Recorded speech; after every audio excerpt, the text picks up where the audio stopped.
The Soviet-Afghan War was one of the deadliest conflicts of the late Cold War era. But even beyond its immediate casualties and the instability it brought to the wider region, the Soviet invasion of Afghanistan is one of the most important wars of our times, as it holds an outsized influence on world politics today. In this episode, we'll see how this war started and how the USSR lost it and was forced to retreat. We live in an ever-changing world, but one thing remains unchanged in any historical era. Knowledge and applied skills are crucial both for a single person and for humanity in general. And the sponsor of this video, Skillshare, is all about adding to your knowledge and mastering real-world skills invaluable no matter what your goals are. Skillshare is an online learning community offering thousands of inspiring classes for creative people, real working creatives, be it beginners, pros, or hobbyists. There are classes on graphic design, animation, productivity, marketing, and much more. All of them a combination of video lessons and class projects, perfect for any schedule and skill level. Skillshare classes were essential for us when we decided to start our second channel, The Cold War. Elise Navarez's class, Learn Premiere Pro and Edit a How-To Video for Beginners, gave us critical knowledge of color correction and grading. We received so many compliments from our viewers for that aspect of our videos.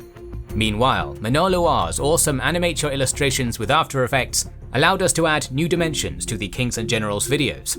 Every human is born to create, and Skillshare is there to give you all the skills you need to create in your way. So join us and millions of others. Skillshare has a special summer offer for our subscribers. The first 1,000 of our subscribers to click the link in the description will get a 1-month free trial of Skillshare. Start exploring your creativity today. In the previous episode, we covered Operation Storm 333 of December 1979, during which the Soviet Special Forces eliminated the president of the newly established Democratic Republic of Afghanistan, Hafizullah Amin, in hopes that his successor, Babrak Karmal, would be able to stabilize the country. In reality, the presence of the Red Army, instead of being a stabilizing presence, triggered the creation of a deadly insurgency. The Soviet Politburo expected that the invasion would be a quick and simple affair, but they were warned by the military that it would not be the case. The leadership still decided on invasion, as Brezhnev sought to use the 1968 invasion of Czechoslovakia as a template. He wanted the troops to return by the end of January 1980, though it would become apparent quite soon that retreat was no longer an option. The USSR's intervention garnered massive international condemnation, especially from Western, Muslim and non-aligned countries, and this event would bring back the Cold War to a level not seen in many years. The UN adopted a resolution deploring the Soviet invasion, a resolution for which an overwhelming majority in the UN voted. The Soviets were also opposed by the Islamic resistance movements, collectively known as the Mujahideen. They consisted of many smaller factions, divided along tribal and ideological lines. Meeting in the Pakistani city of Peshawar in late January, 6 Sunni Mujahideen resistance groups banded together and announced the formation of a united Islamic alliance for the liberation of Afghanistan. The most notable of these groups was Bahanduin Rabbani's Jamiat-e-Islami, whose members included Ismail Khan of Herat, Nakib Alikozai and Ahmad Shah Massoud of Panjshir. The most powerful and most fundamentalist of the Mujahideen leaders, Gulbuddin Hekmatyar, boycotted the meeting, not wanting his power to be disputed by the others. In the following years, millions of dollars in financial aid and weaponry flooded into Pakistan from the USA, China, Saudi Arabia, and other donors. It was there that the Mujahideen received training from the Pakistani Armed Forces and the Inter-Services Intelligence. Later on, Abdullah Yusuf Azam, the so-called father of modern jihad, and Osama bin Laden established their own funding channels and training schools. Although financial aid came from the aforementioned countries, it is reported that even more was received from the various religious organizations within the Muslim world. Azam and bin Laden were also responsible for the recruitment of the majority of foreign volunteers. Their organization, Maktab al-Khidmat, the de facto predecessor of Al-Qaeda, played a significant role during the war. Karmal felt that the situation could not be completely entrusted to the notoriously unreliable Afghan army, and demanded that the Soviet military provide aid to the DRA's army in order to stabilize the country. It was envisioned to last for only a short period of time. However, the Red Army ended up bearing the brunt of the fighting. Indeed, only several days after Operation Storm 333 on New Year's Day, they had to put down a mutiny by Afghan soldiers in Kandahar. Simultaneously, violence started breaking out in Kabul, Ghazni and Herat. On January 5th, as Soviet forces were taking control of Jalalabad, 3 battalions of the DRA deserted during the operation. Initially, the Soviet forces were mainly focused on securing the major cities, infrastructure, and civil and military installations. Therefore, they did not seek combat with the insurgents, fighting only in self-defense. It was during this initial phase of the conflict that Soviet troops engaged in looting, which drew the ire of the already uncooperative Afghan rural population. Merely a few weeks after the Kremlin hailed the entire operation as a resounding success, stiff resistance by local Afghans began hounding Soviet troops. The initial resistance was intense. However, the Soviet forces decisively defeated the Mujahideen in open battle. It was then that they realized their best chance for survival would be guerrilla warfare. For the rest of the war, the insurgents mostly engaged in sabotage missions, cutting power lines, blowing up radio stations, and attacking critical communication and supply lines. Considering the fact that going over all of these smaller offensives, raids, and ambushes would be impossible, we'll cover the most notable encounters from the war. One of the most crucial points of interest during the war was the Panjshir River Valley to the north of Kabul. The valley offered easy access to the Bagram military base, Kabul, and, more importantly, the Salang Pass in the Hindu Kush, through which most of the Soviet reinforcements and supplies passed. From the earliest moments of the war, the Salang Pass was targeted by the Mujahideen, causing significant casualties and logistical difficulties to the Soviets. Moreover, the valley was under the control of Ahmad Shah Massoud, the Lion of Panjshir, a skilled commander who turned out to be one of the most renowned guerrilla fighters of the 20th century. Realizing the strategic significance of the Panjshir Valley, the Red Army launched an operation to capture it in April 1980. 3 Soviet battalions, under the command of General Pachevoy, were chosen for the task, together with a battalion from the Afghan army. Besides these units, the 9th Company of the 345th Airborne Regiment, a unit previously involved in Operation Storm 333, had the role of securing the mountain passes at Sayat, east of Bagram. They rode in armoured BTR vehicles and were accompanied by Mi-8 transports and Mi-24 gunships. Massoud's forces did not number more than 1,000 men, and they were scattered throughout the valley. Unlike the Soviets, the Mujahideen were mostly armed with outdated rifles and whatever equipment they managed to capture in previous raids. Almost as soon as the Soviet forces had entered the valley, they came under fire from the Mujahideen. They left their exposed vehicles immediately and took cover behind some boulders. This was of little help, as they were unable to see their enemies and were being picked off one by one. In an effort to take the fight to the insurgents, they climbed the mountains, only to find nobody there. The Mujahideen did not wish to engage in a direct confrontation, so they moved further into the valley. Once at the nearby village of Ruha, Soviet forces came under fire once again. Unable to discern which houses the fire was coming from, the tanks started destroying them indiscriminately. After securing the village, they further advanced to the provincial capital of Bazarak. The insurgents suffered some casualties during this operation, but they ultimately retreated to the mountains and waited for the Soviets to leave. Before the end of the operation, a garrison of DRA soldiers was left behind in Ruha, with the goal of hindering further Mujahideen raids and providing a haven for offensives into the Panjshir Valley. However, the garrison in Ruha proved to be more of a nuisance for the Soviets than for Massoud. The Afghan army, suffering from high desertion rates, low morale, and little combat training, was besieged shortly following the departure of Soviet forces. The 2 subsequent campaigns into the Panjshir Valley had the goal of alleviating the pressure on the Afghan army. Soviet aircraft provided very little assistance, as they could not fire on an enemy that they could not see. In December of 1980, Ruha was finally abandoned, leaving Ahmad Shah Massoud in control of most of the valley. The Soviets made an unsuccessful foray into the valley in 1981. However, their fiercest offensive took place in May 1982. Before the Panjshir 5 offensive could start, the Soviets prepared with a thorough reconnaissance of the enemy. What the reconnaissance found were 95 detachments with up to 3,000 men, 100 anti-air systems, several supply points, and strong fortifications. Reconnaissance data, as a rule, never discloses more than half of the actual situation, which led the Soviet commanders to the conclusion that they were dealing with an extremely powerful foe.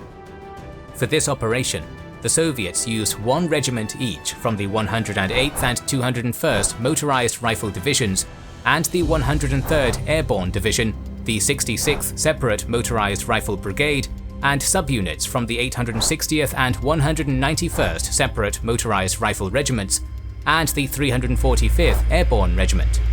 Together with several units from the DRA's forces, the total amount of troops numbered around 12,000. The operation was envisioned to have two thrusts, the main one in the Panjshir River Valley from Bagram to Evim, and a diversionary attack along the Gorband River Valley. The Soviets also employed a disinformation campaign.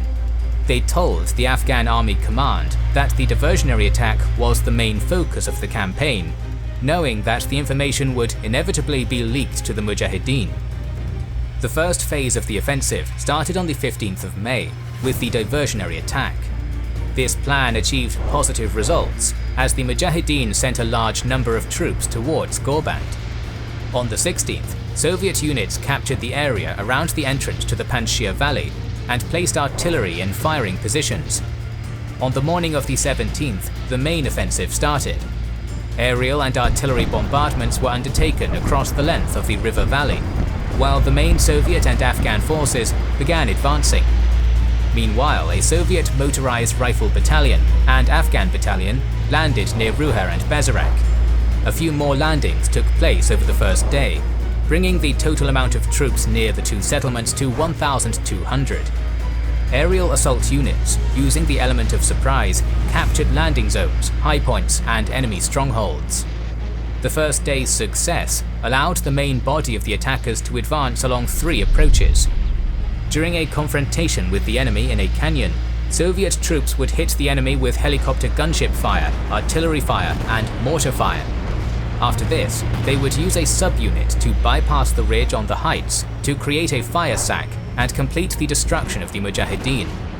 Simultaneously, they would employ remotely delivered mines on paths and mountain passes leading out of the valley to the north and south. This served to isolate the battle area from the influx of fresh reserves from the neighbouring regions around the Panjshir, and to prevent the withdrawal of remaining defeated groups into other provinces. On the 20th, Soviet forces landed at the final point of the operation, Evim. In spite of Soviet and Afghan success, the Mujahideen continued their stubborn defense by adopting a mobile defensive strategy. By the end of the battle, the Soviets had successfully removed enemy fighters from the valley, destroyed their anti-aircraft systems, and disrupted supply routes from Pakistan. From the 22nd to the 24th, the attacking forces had retreated to Bagram. Although the operation was by all means a success, the insurgents did not suffer significant casualties, thereby leaving the tenacious Massoud with his most powerful asset, his men, relatively intact. Massoud continued his insurgency, forcing the Soviets to ask for a truce in January 1983. This truce allowed him to further strengthen his position, at the cost of being berated by the other Mujahideen leaders. As the war continued, Soviet forces progressively delegated more responsibility to the Afghan army. This became especially true after Mikhail Gorbachev took power in the USSR in 1985. He saw the Afghan conflict as a bleeding wound for the Soviet Union, and, deeming Karmal a weak and unpopular ruler, replaced him with Mohammad Najibullah in 1986. With Soviet assistance, the DRA's army grew significantly. However, it was still plagued by the same issues as before. in 1987, Soviet troops started leaving Afghanistan. In November of 1987, the Soviets launched one of their last great operations in the war, Operation Magistral. The aim of this operation was to secure the road between Gardez and the besieged city of Khost. To conduct this operation, the 40th Army assembled the 108th Motorized Rifle Division, 103rd Airborne Division, 56th Separate Air Assault Brigade, 345th Airborne Regiment, and the 191st Separate Motorized Rifle Regiment. The Afghan government provided the 8th, 11th, 12th, 14th and 25th Infantry Divisions, the 15th Tank Brigade, and their Commando Regiment. The area around the road was heavily defended by the Mujahideen. General Boris Gromov ordered dummy paratroopers to be dropped near the area so as to reveal the positions of the enemy. Soviet artillery barrages and airstrikes were precise, and the Afghan commandos started advancing on the Setikandev Pass by the beginning of December.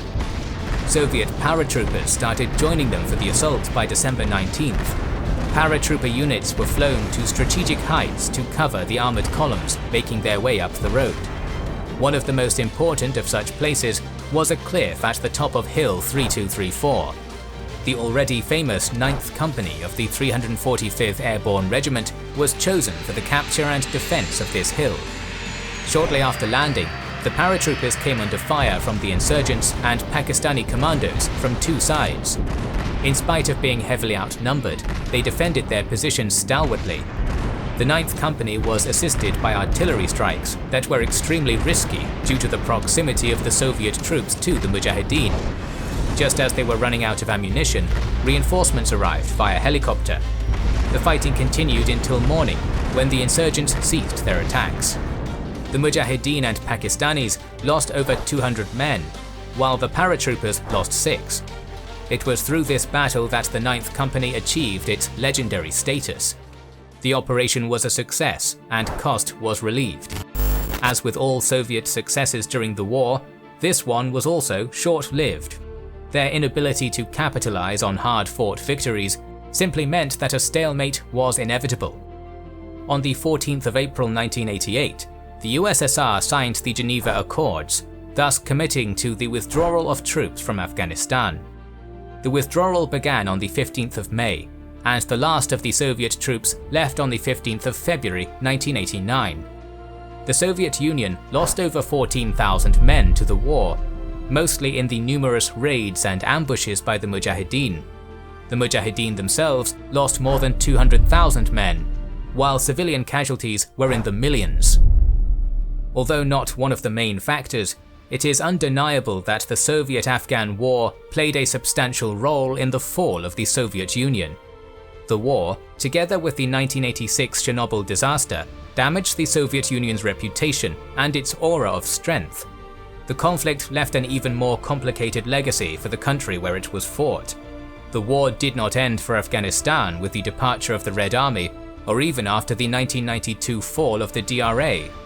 With no end in sight to the conflict to this very day, it's impossible to know the full ramifications of the conflict, but it still exerts an outsized influence on global affairs. Our series on modern warfare will continue in the near future, so make sure you are subscribed and have pressed the bell button to see it. Please consider liking, commenting and sharing, it helps immensely. Our videos would be impossible without our kind patrons and YouTube channel members, whose ranks you can join via the links in the description to know our schedule, get early access to our videos, access our Discord, and much more. This is the Kings and Generals channel, and we will catch you on the next one.